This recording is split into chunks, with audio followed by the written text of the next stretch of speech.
It's enough soil in here to start a vegetable garden or something. I think a spade would be a more suitable tool. Hey, I unearthed a treasure. Just look at this. And I've already removed about a bucket full of soil. I'm going to try this old Chevy Cab on my Nissan Hardbody frame for the first time. Exciting stuff. American iron on a Japanese frame by a South African dude. Who knows? I might be busy with a groundbreaking event in the history of mankind coming up.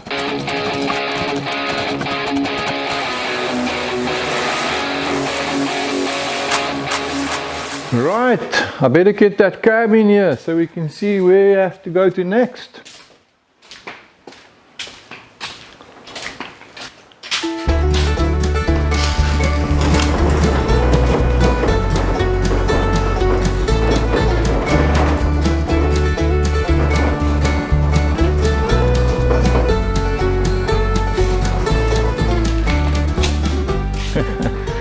Secret to working by yourself is wheels. You need wheels and levers and things.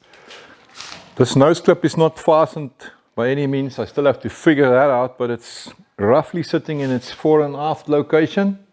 So if I measure from this point backwards the same distance roughly as what the cab is, I'm just going to see where it ends up to see what's going to happen right here. So I measure here from that bolt hole about 1.3 meters roughly. So from the same bolt hole there backwards, 1.3 meters puts me about here. So yeah, the first thing I see is this support bracket needs to be cut off. It's in the way now. And I'll have to remove that fuel tank. The back end of the cab will end up roughly where this piece of angle bar is lying. So you can see that the tank is in the way. And we want the cab down onto the frame, so this is also in the way, so I must cut this off. I can definitely use this mounting point for the cab. That's going to work out alright. Fuel tank, be gone. And it's gone. Sometimes YouTube is an amazing space to work in. So I want to cut these brackets off with the old flamethrower. So that could be a ticking time bomb. I better remove it. Ew, it's quite heavy. So with the price of petrol these days, it's worth a freaking fortune.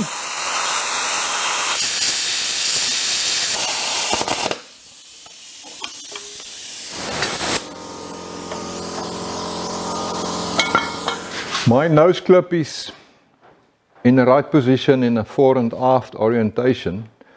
So I'm just eyeing this section here now where these mounting bolts are in relation to the chassis, and I see that it's about just behind this mounting bracket, cab mounting bracket, kind of pretty much at that intersection there. Here's that same line on the cab. So I've got an idea now where the cab needs to sit on the chassis, because I've got a basic reference point there. So I would know how to position it fore and aft. This line kind of needs to sit just behind that mounting bracket that we just saw. So now instead of fighting that cab into this space, I think I'm going to actually just remove the nose clip for now. Just put that cab in place roughly. I just want to see what's going to happen, how it's going to sit. I've got a basic point of reference to position it in a fore and aft direction. I'll take this off for now. Let's hoist this piece of rust onto that chassis and see what we get.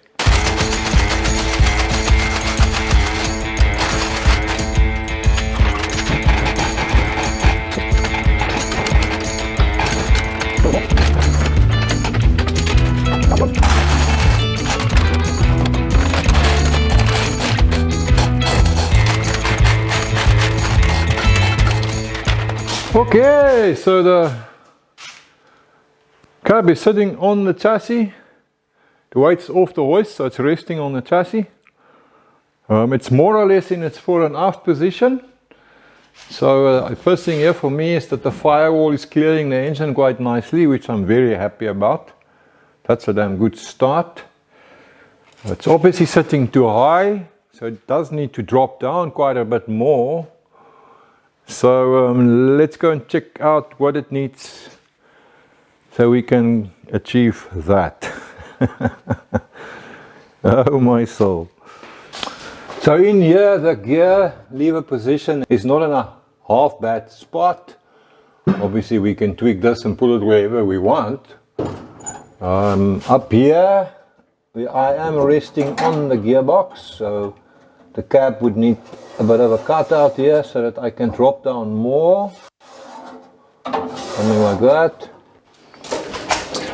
On the back end of the gearbox where the prop shaft connects, I've currently got about, I would guess, maybe 2 inches of clearance.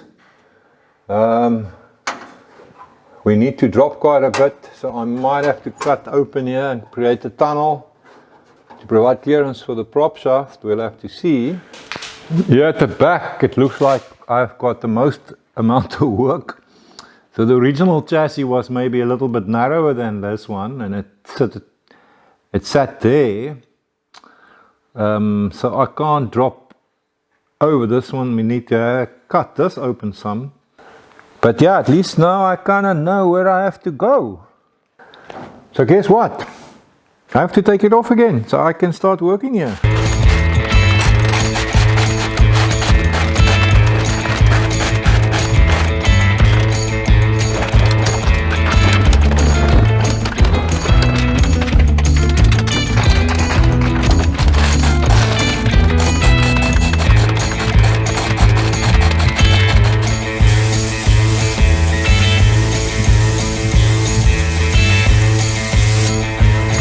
Right, so now I want to do some cuts here on the back. So I've got the cab hanging at about 45 degrees tilted forward, so I can just access it easier. And I'm going to cut this whole piece out of here so that I can clear that mounting bracket as well. I might have to actually cut quite a bit more here. I might even have to take out the whole floor of the cab to get the cab sitting low enough. But let's just do this first and see where we end up.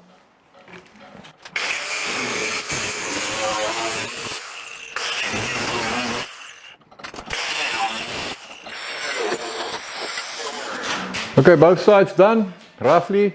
It should clear those brackets now. There's a lot of cancer here. My mate JP calls me the Wizard of Rust. Well, I don't know about that, but we will have to see if we can do a little bit of justice to that name. I think I'm going to try to put it back on and see what we get. This bloody gear lever, it just gets in my way all the time. I'm just going to cut it off.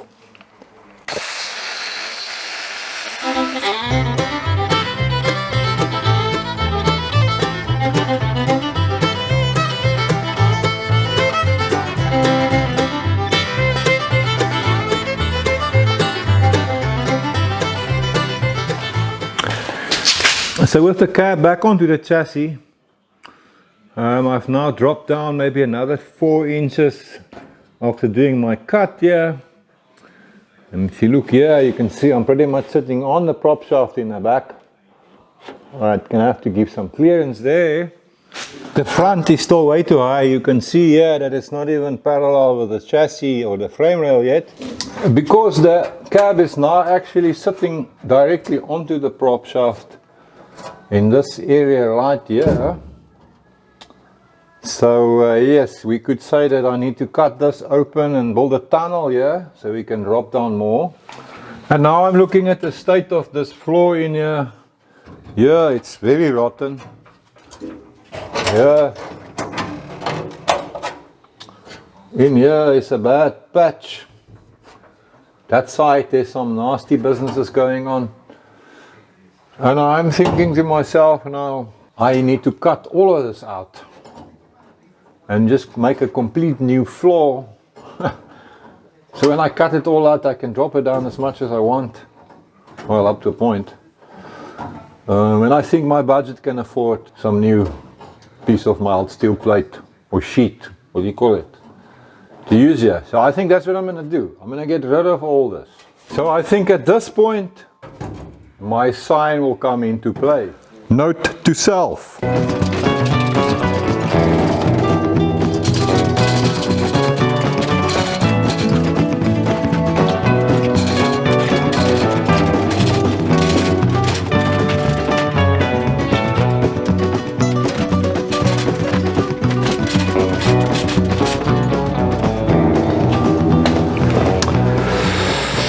So before I cut and patch and weld and grind and struggle with rust anymore, I thought to myself it might be a good idea to just get the cab and a nose piece in place on the chassis, just to get a feel for where I'm going.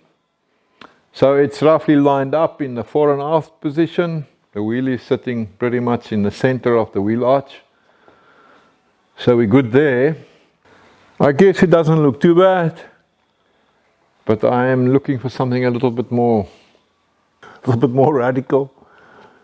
So I think I'm definitely going to do a roof job. That's a given. But I'm also toying with the idea of actually tilting the cab some, so that it drops down more in the front. So obviously if you do that, the nose piece or the front end, whatever you want to call it, will go with it. So it will go further down here.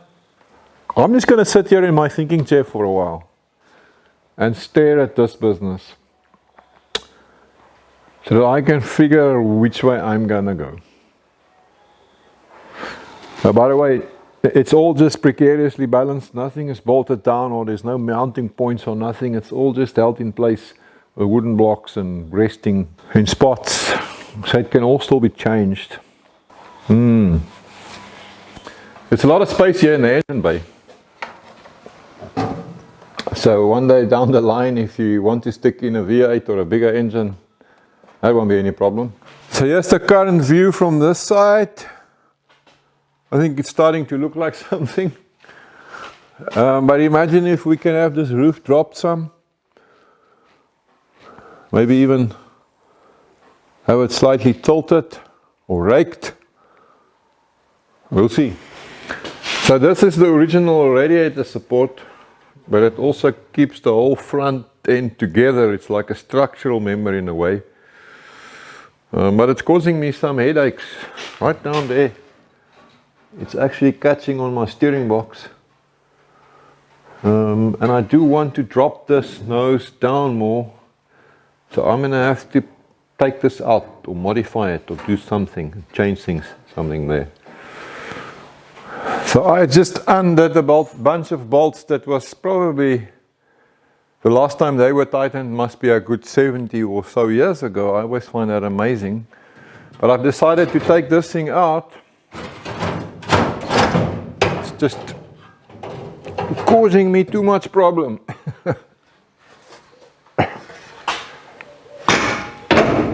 Which means I've got a very floppy front now. But now I can get in here. That bracket used to sit here. Now you can see the steering box right down there. I can cut some clearance for it, because this does need to move that way a little bit more. And with this bracket out of the way, I've got clearance for the alternator. So yeah, definitely an improvement.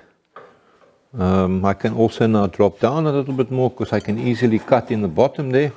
So once I've got all that sorted out, I will build a custom bracket going across here to stabilize things and probably to provide support here for the radiator. Right, let's get it off one more time.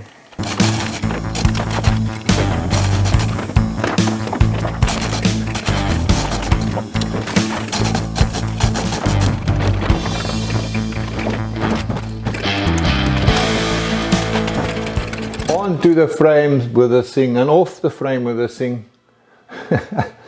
More cutting here to provide clearance for the steering box and the actual frame rail here. And once I've got it more or less in place, I've still got to dream up a way to actually attach this whole business to the chassis. I spent some hours on this grill now, straightening pieces a little bit.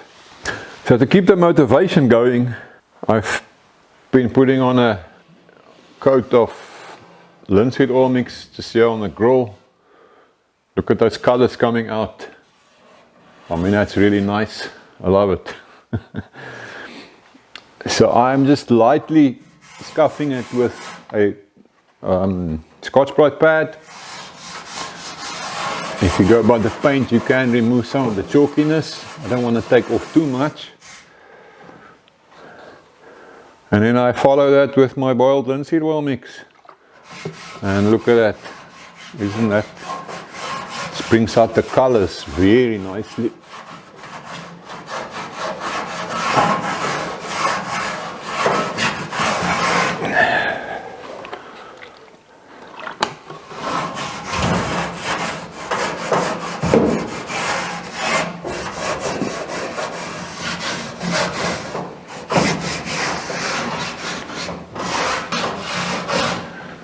So of course I will do the whole truck once I'm done with it and give it this treatment.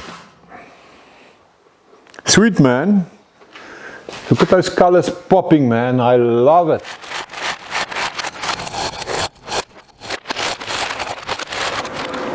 So before cutting out the floor, I'm just going to add some braces from door pillar to door pillar just to stiffen up the cab for what it's worth. I'm doing one in the back as well.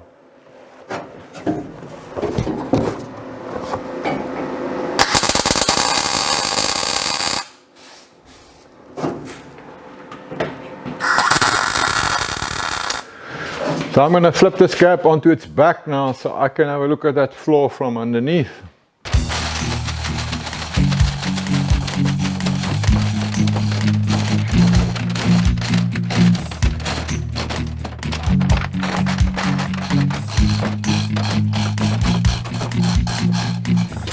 Mission accomplished, and all the fingers and the toes are still intact. Got this thing lying on its back now. I don't think this poor cab has ever been manhandled so much in its entire life. I treated myself to a new Go Fast welding helmet. And man, oh man, what a difference. It's like the sun has come up and I can see properly. It's unbelievable. I mean, I can't imagine how I could have carried on with my old helmet, plugging along, struggling to see because the lens is so worn. Everything is dirty and dusty. This is awesome. I can even see you guys through the lens. Love it.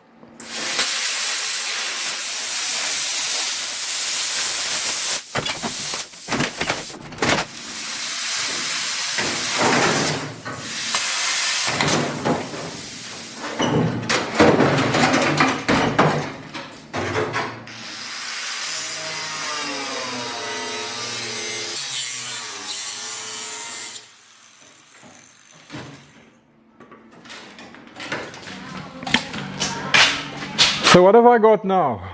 A clean slate, a blank canvas, or just a big hole? And a heap of rusty American steel. And I think at this holy point, I'm going to call it a day. I still have to go and fix that toilet seat. Yeah, you know the story. Happy wife, happy life. But thanks for watching my carrying ons out here in the forest. I appreciate it. Remember, in rust and dust, we trust. I'll see you in the next video when we carry on. Have a good one.